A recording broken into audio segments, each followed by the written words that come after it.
Livro Jogos Vorazes, A Cantiga dos Pássaros e das Serpentes. Autora Suzanne Collins. Lido por Camila Saboia. 16. A lâmina escorregou ao bater na armadura e fez um corte em seu braço esquerdo.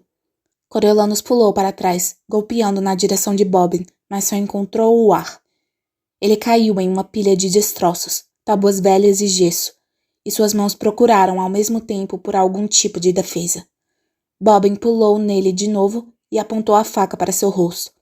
Coriolanus fechou os dedos em volta de uma tábua de 5 por 10 centímetros e golpeou, acertando Bobbin com força na têmpora, fazendo-o cair de joelhos. Ele se levantou, usando a tábua como porrete, batendo e batendo, sem ter certeza se os golpes estavam conectando. Nós temos que ir! Gritou Sejanus. Então Coriolanus ouviu assobios e pés batendo nas arquibancadas. Confuso, ele foi na direção do corpo de Marcos, mas Sejanus o puxou para longe. Não! Deixe ele! Corre! Sem precisar ser convencido, Coriolanus correu para a barricada. Estava sentindo dor do cotovelo até o ombro, mas ignorou-a, movimentando os braços com o máximo de vigor que conseguia, como a professora Sickle tinha ensinado. Quando chegou à barricada, o arame farpado espetou sua camisa, e quando se virou para se soltar, ele os viu. Os 2 tributos do Distrito 4, Coral e Mizzen, mais Tanner, o garoto do abatedouro, indo direto para cima dele, todos armados até os dentes. Mizzen puxou o braço para trás para arremessar um tridente. O tecido da manga de Coriolanus rasgou quando ele puxou o braço do arame farpado e saiu da linha de fogo, com Sejanus logo atrás. Só uns poucos raios fracos de luar penetravam pelas camadas da barricada, e Coriolanus se viu se chocando contra a madeira e se debatendo como um pássaro selvagem em uma gaiola, sem dúvida alertando qualquer tributo que por acaso não tivesse notado sua presença. Ele correu de cara para uma tábua de concreto, e Sejanus o empurrou por trás, fazendo a testa dele bater na superfície dura uma segunda vez. Quando se afastou, era como se a concussão não tivesse melhorado. Sua cabeça estava latejando e uma nuvem de confusão se espalhou. Os tributos começaram a fazer uma barulheira, batendo com as armas da barricada enquanto procuravam os mentores no labirinto. Qual direção seguir? Os tributos pareciam estar para todo lado. Sejanus segurou o braço dele e começou a puxá-lo, e ele cambaleava cegamente atrás, ferido e apavorado. Seria assim, então? Seria assim que ele morreria? A fúria pela injustiça daquilo tudo, o deboche da situação, gerou uma onda de energia pelo corpo dele, que saiu correndo à frente de Sejanus e caiu de 4 em uma nuvem de luz suave e vermelha. A passagem! À frente, ele via as soletas, onde os pacificadores estavam reunidos nas grades temporárias. Ele correu para salvar a sua vida. A passagem não era longa, mas pareceu interminável. Suas pernas subiam e desciam como se ele chapinhasse em cola até a cintura, e pontos pretos manchavam sua visão. Sejanus ficou grudado atrás dele, mas ele ouvia os tributos se aproximando. Uma coisa pesada e dura, um tijolo, raspou na lateral de seu pescoço. Outro objeto perfurou o colete e ficou balançando nas costas dele até cair com um estalo metálico. Onde estava a cobertura? Os tiros protetores dos pacificadores. Não havia nada, nadinha, e as grades ainda estavam grudadas no chão. Coriolanus queria gritar para que eles matassem os tributos, para que atirassem neles, mas o fôlego estava escasso. Alguém de pés pesados diminuiu a distância até ele, mas novamente se lembrando do treinamento da professora Sickle, ele não ousou perder um segundo olhando para trás para ver quem era. Adiante, os pacificadores finalmente conseguiram inclinar a unidade de grades para dentro, tornando possível oferecer uma abertura de uns 30 centímetros no chão. Coriolanus mergulhou, raspando o queixo no piso áspero e enfiando as mãos por baixo das grades. Os pacificadores seguraram as mãos dele e deram um puxão. Sem tempo para virar a cabeça, o resto do rosto raspou na superfície imunda até ele chegar à segurança. Os guardas o largaram na mesma hora para pegar Sejanus, que deu um grito alto quando a faca de Tanner cortou sua panturrilha antes de ele ser puxado. As grades foram colocadas no lugar e a unidade foi travada, mas os tributos estavam determinados. Tanner, Misen e Coral enfiaram as armas pelas grades na direção de Coriolanos e Sejanos, fazendo ameaças cheias de ódio, enquanto os pacificadores batiam com os cacetetes nas soletas. Nenhum tiro foi dado, nem mesmo a borrifada de spray de pimenta. Coriolanos percebeu que eles deviam ter recebido ordens de não tocarem nos tributos. Quando os pacificadores o ajudaram a se levantar, ele gritou com fúria. Obrigado por cuidar de nós! Só estávamos seguindo ordens. Não é nossa culpa se Gol te acha descartável, garoto, disse o pacificador idoso que prometera lhe dar cobertura. Alguém tentou ajudá-lo, mas ele empurrou a pessoa. Eu consigo andar, não que você tenha alguma coisa a ver com isso. Ele oscilou para o lado e quase caiu no chão, mas foi erguido novamente e eles seguiram pelo saguão.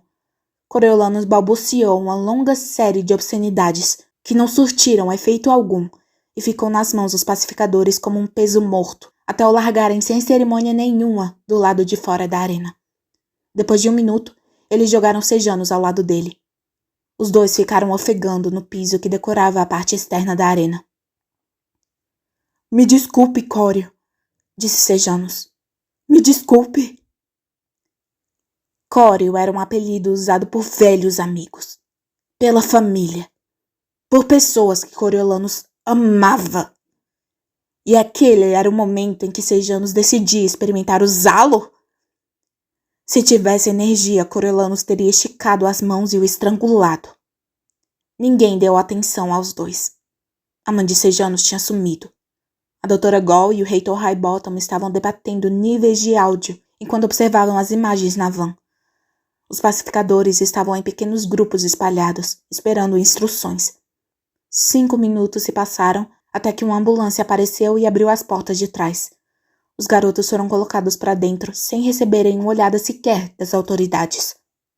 A médica deu a Coriolanos um pedaço de gaze para ele segurar sobre o ferimento do braço, enquanto cuidava da questão mais urgente na panturrilha de Sejanos, que sangrava muito. Coriolanos estava com medo de voltar para o hospital e para o tal de Dr. Wayne, em quem não confiava, até ver pela vidraça pequena que eles tinham chegado à cidadela, o que era bem mais apavorante.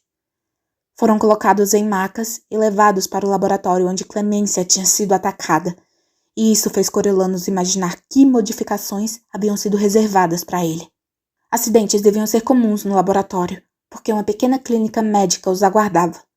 Pelo visto, não tinha a sofisticação necessária para devolver a vida à Clemência, mas era mais do que adequada para cuidar dos garotos. Uma cortina branca separava os 2 leitos de hospital, mas Coriolanos conseguia ouvir Sejanos respondendo de maneira monossilábica às perguntas dos médicos. Ele mesmo não falou muito enquanto costuravam seu braço e limpavam seu rosto ralado. A cabeça estava doendo, mas ele não ousou contar sobre o rebote da concussão, por medo de acabar sendo internado no hospital para uma estada indefinida. Ele só queria ir para longe daquelas pessoas. Apesar dos seus protestos, enfiaram soro em seu braço para hidratá-lo e administrar um coquetel de substâncias, e ele ficou deitado rígido na cama, se controlando para não fugir. Embora tivesse feito o que a doutora Gol mandara, embora tivesse sido bem-sucedido, ele se sentia mais vulnerável do que nunca. E ali estava ele, ferido e preso, escondido na toca dela. A dor no braço diminuiu, mas ele não sentiu a cortina de veludo do morfináceo se fechar em torno dele. A droga administrada devia ser diferente, porque, na verdade, sua mente pareceu mais apurada, e ele reparou em tudo, da trama do lençol, a cola do esparadrapo na pele, e também o sabor amargo que o copo de água de metal deixava na língua. Botas de pacificadores se aproximaram e se afastaram, levando os Sejanos mancando junto. Dentro do laboratório, uma série de gritos anunciou a hora da alimentação de alguma criatura, e o odor leve de peixe chegou a ele. Depois, um silêncio relativo reinou no ambiente por muito tempo. Ele pensou em tentar fugir, mas sabia que tinha que esperar. Esperar os passos suaves de mocassins que seguiram inevitavelmente até o cubículo dele. Quando a doutora Gol puxou a cortina, a penumbra do laboratório à noite deu a Coriolanos a estranha impressão de que ela estava à beira de um precipício. De que, se ele desse o menor dos empurrões, ela cairia para trás em um grande abismo e nunca mais teria notícias dela. Quem me dera, pensou ele. Quem me dera. Mas ela só se aproximou e botou 2 dedos no pulso de Coriolanus para verificar os batimentos. Ele se encolheu ao sentir os dedos frios e secos. Eu comecei como médica, sabe? Disse ela. Obstetra. Que coisa horrível, pensou Coriolanus. A ideia de você ser a primeira pessoa no mundo que um bebê veria. Não era pra mim, disse a doutora Gall. Pais sempre querem garantias que você não pode dar. Sobre os futuros que os filhos vão enfrentar, como eu poderia saber o que eles encontrarão pela frente? Como você hoje. Quem teria imaginado o garotinho querido de Crassus Snow lutando pela sobrevivência na arena da capital? Não ele, com certeza. Coriolanus não sabia como responder. Mal conseguia se lembrar do pai, muito menos adivinhar o que ele imaginava. Como foi? Na arena? Perguntou a doutora Gall. Apavorante, disse Coriolanus secamente. É parecer mesmo. Ela verificou as pupilas dele, apontando uma lanterna para um olho de cada vez. E os tributos? A luz fez sua cabeça doer. O que tem eles? A doutora Gall foi olhar os pontos. O que você achou deles, agora que as correntes foram retiradas? Agora que tentaram te matar? Sua morte não traria benefício para eles. Você não é concorrência. Era verdade. Eles estavam perto o suficiente para reconhecê-lo. Mas foram atrás dele de sejanos, logo sejanos, que trataram os tributos tão bem, que os alimentara, defendera e que até tinha oferecido os ritos finais a 2 deles, mesmo considerando que eles poderiam ter usado a oportunidade para matarem uns aos outros. Acho que eu subestimei o quanto eles nos odeiam, disse Coriolanus. E quando você percebeu isso, qual foi a sua reação? Perguntou ela. Ele pensou em Bob, na fuga, na sede de sangue dos tributos, mesmo depois que eles tinham passado pelas grades. Eu os queria mortos. Queria todos mortos. A doutora Gall assentiu. Bem, missão cumprida com aquele pequeno do 8. Você bateu tanto nele que ele virou polpa. Vou ter que inventar uma história para aquele idiota do Flickerman contar de manhã. Mas que oportunidade maravilhosa para você. Transformadora. Foi mesmo? Coriolanus se lembrou dos sons horríveis que sua tábua fizera ao encontrar Bobbin. Então ele tinha feito o quê? Assassinado o garoto? Não, não foi isso. Foi um caso óbvio de legítima defesa. Mas e aí? Ele o tinha matado, certamente. Nunca daria para pagar isso.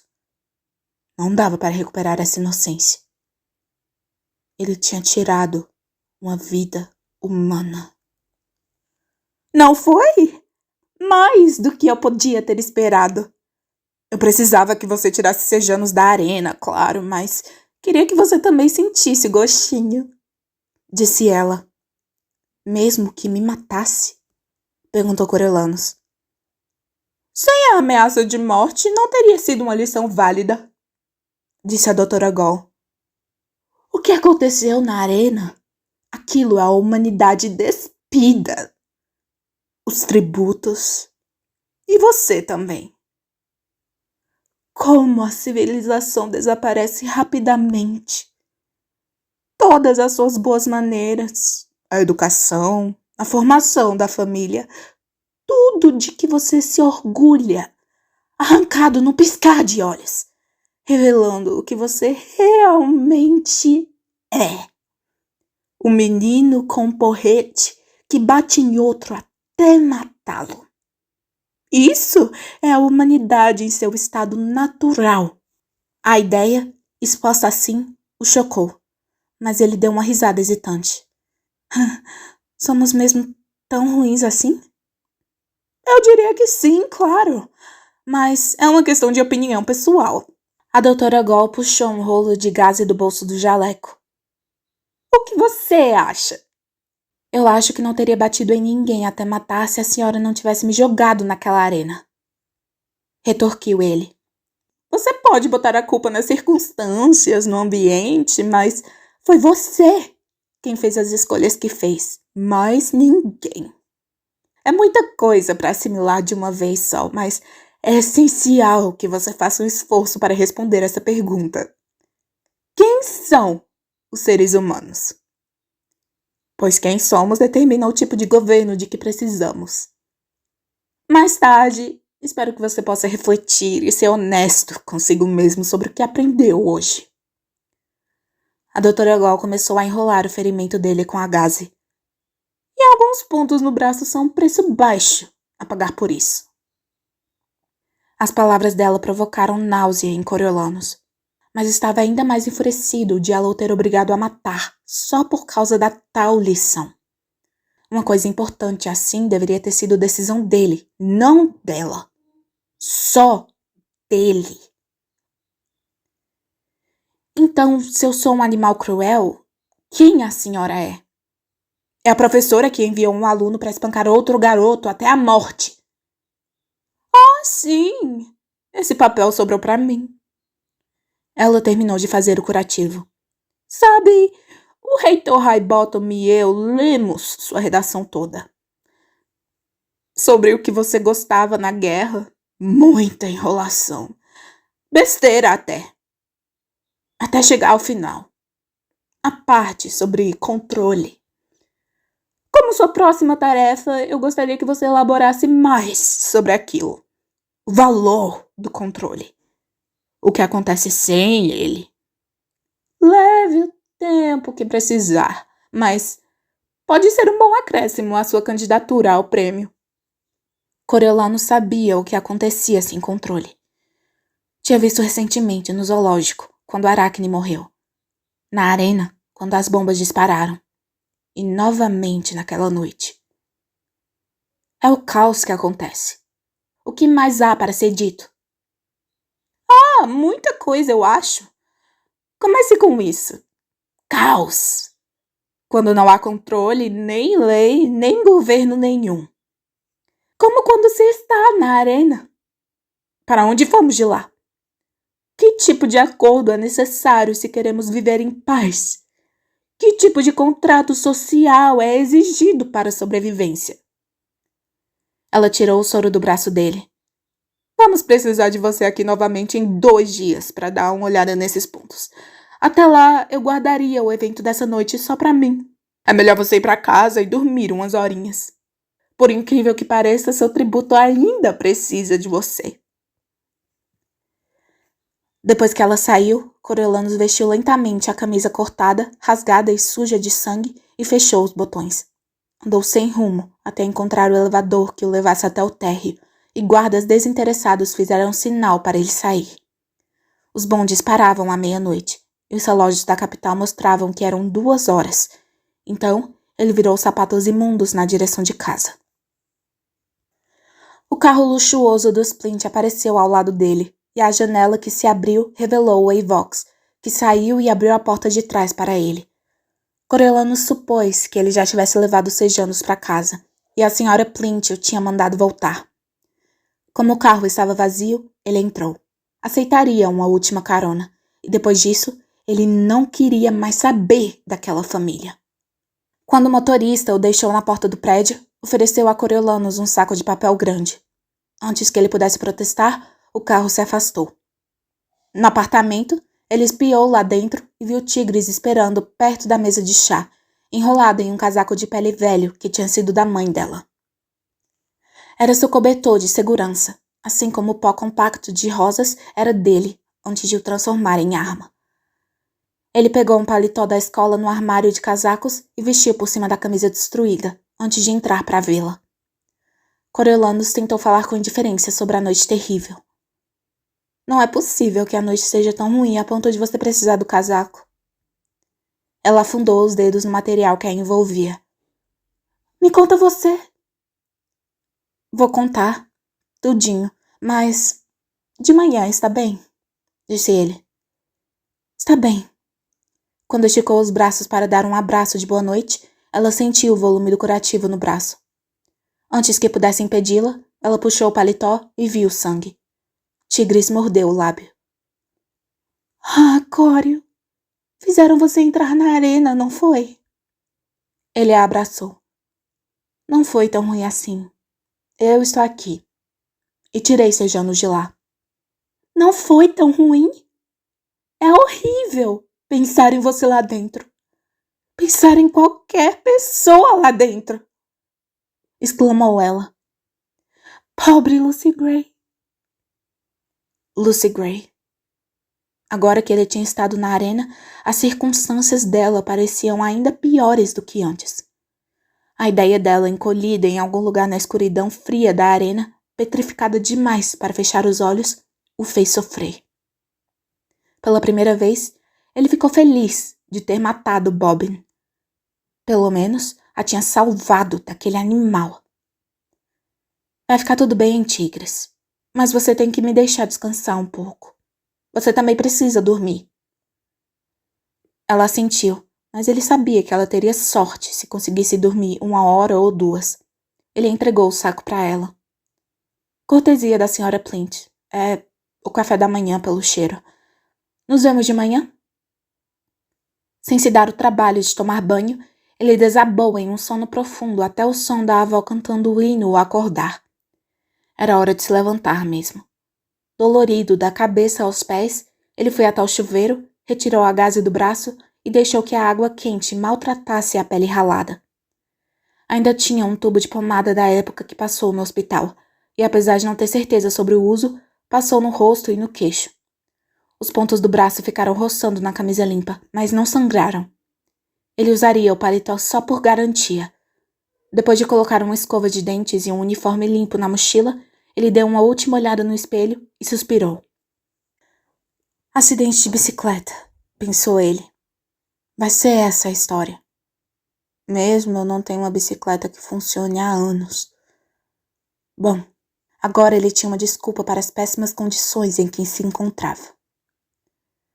Quando estava apresentável, a primeira coisa que ele fez foi dar uma olhada na televisão para ver se não tinha acontecido nada a Lucy Gray. Mas a câmera não havia se movido, e o único tributo visível na luz da manhã era lâmina na viga. Ele evitou a avó e entrou na cozinha, onde Tigris estava esquentando o que tinha restado do chá de jasmim. Estou atrasado, disse ele. É melhor eu ir. Leve isso para o café da manhã. Ela botou um pacotinho nas mãos dele e 2 fichas no bolso.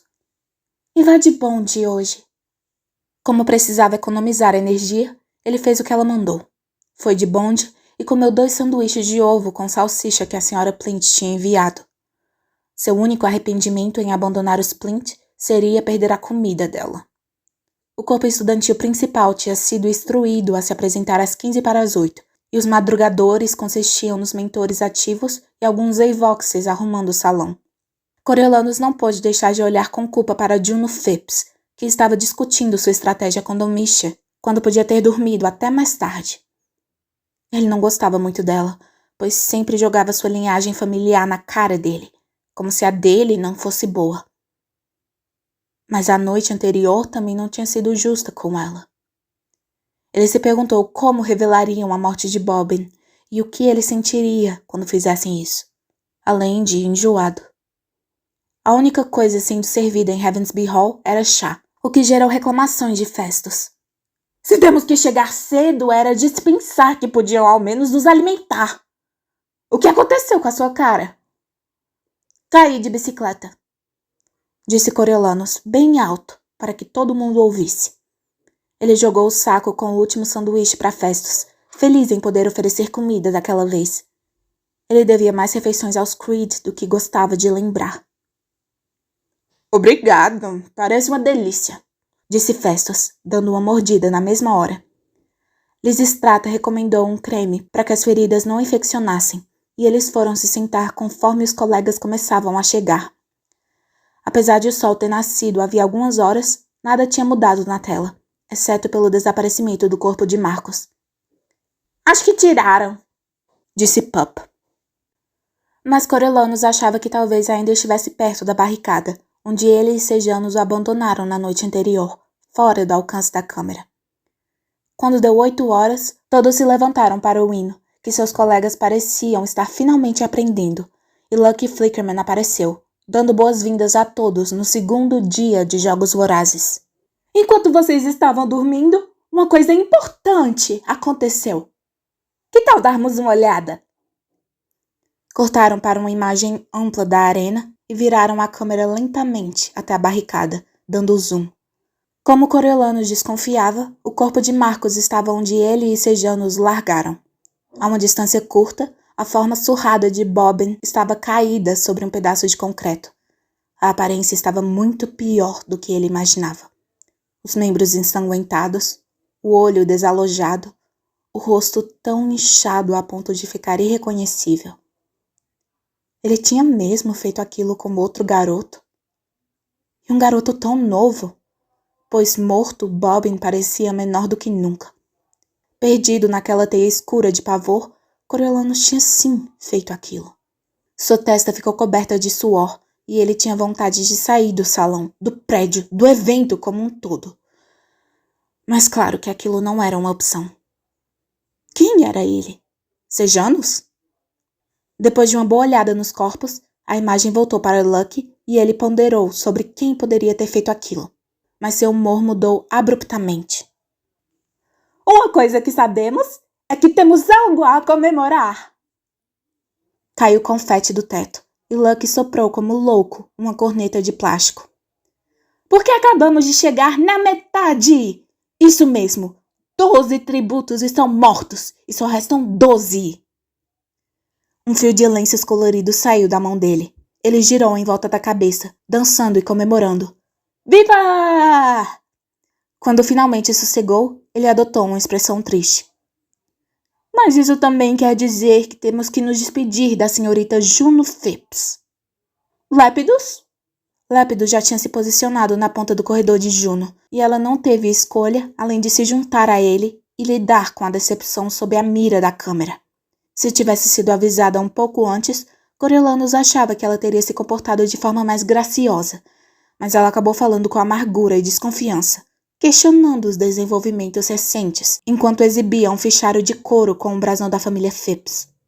Tem algo estranho aí, disse ela para Lépidus. O que ele está fazendo ali com o corpo de Marcos? Quem o moveu? E como Bobbin morreu? Não consigo nem imaginar um cenário provável. Acho que podem ter trapaceado. O repórter pareceu genuinamente intrigado. O que se qualificaria como trapaça exatamente? Na arena? Ah, não sei exatamente, reclamou Juno. Mas eu gostaria de ver uma reprise dos eventos de ontem à noite. Boa sorte com isso, Juno, pensou Coriolanus, mas percebeu que tais imagens existiam. Na parte de trás da van, a Dra. Gall e o reitor Highbottom assistiram às duas versões, as imagens reais e as escurecidas para esconder a missão dele. Mesmo as reais seriam difíceis de identificar.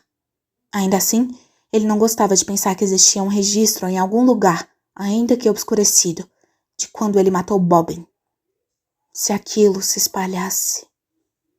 Bem, ele não sabia o que aconteceria.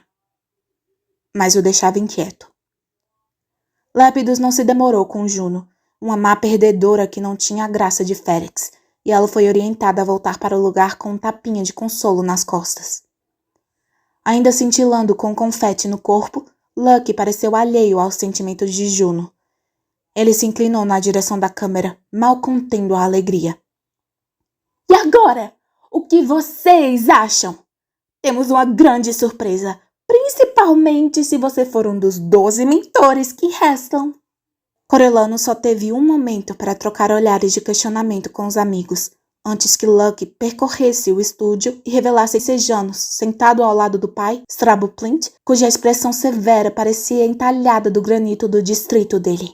Lucky se sentou na cadeira de apresentador e deu um tapinha na perna de Sejanus. Sejanus, sinto muito por não termos tido um momento com você ontem para comentar sobre o falecimento do seu tributo, Marcos.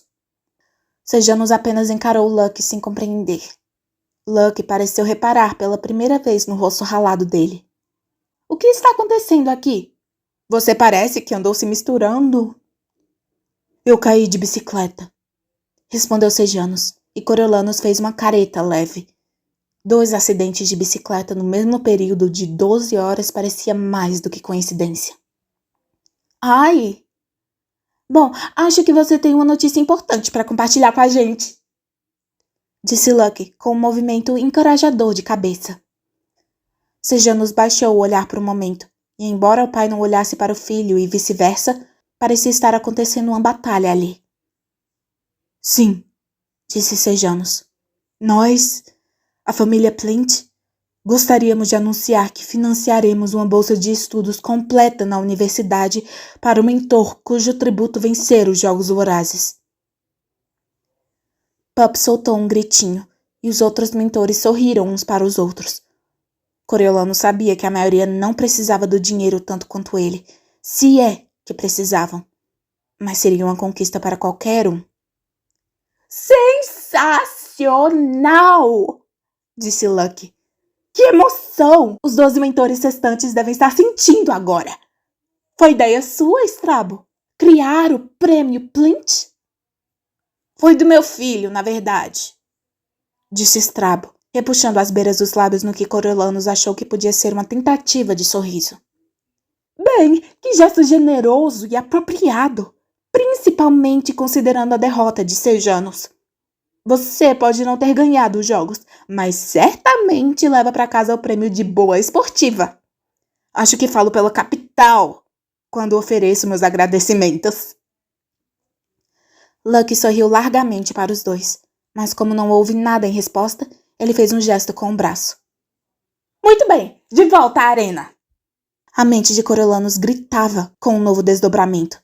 Sejanus estava certo sobre a tentativa apressada do pai de enterrar o comportamento absurdo do filho em dinheiro. Não que toda a situação não exigisse um controle de danos. Ele não tinha ouvido muitos comentários sobre a reação de Sejanus envolvendo a cadeira em Heavensby Hall, mas imaginava que a história estivesse se espalhando. Um prêmio para o mentor vitorioso para impedir que a história da entrada de Sejanus na arena se tornasse pública? Estaria ele planejando comprar o silêncio de Coriolanos?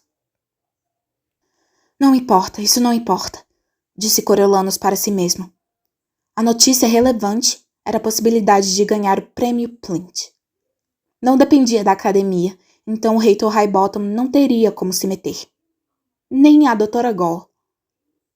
Todos os anos de estudo que o libertariam do poder dos dois e tirariam a horrível ansiedade relacionada ao futuro dos ombros dele. As apostas para o resultado dos jogos, que já eram altas, dispararam para a estratosfera. Foco, ele disse para si mesmo, respirando fundo devagar. Foco em ajudar Lucy Gray. Mas o que havia a fazer enquanto ela não desse as caras? Com o desenrolar da manhã, parecia que poucos tributos estavam tentados a fazer isso. Coral e Misen andaram juntos por um tempo, recolhendo comida e água enviados por Festus e Perséfone, seus mentores. Eles passavam tempo juntos, tentando elaborar uma estratégia para seus tributos, e Coriolanos reparou que Festus estava se apaixonando por ela. Era esperado que ele contasse ao melhor amigo que a garota de quem ele gostava era uma canibal? Nunca havia livro de regras quando era realmente necessário.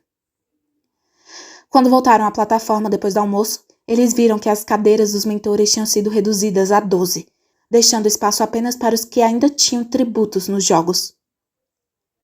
Os idealizadores dos jogos pediram, disse Satire aos 12 restantes.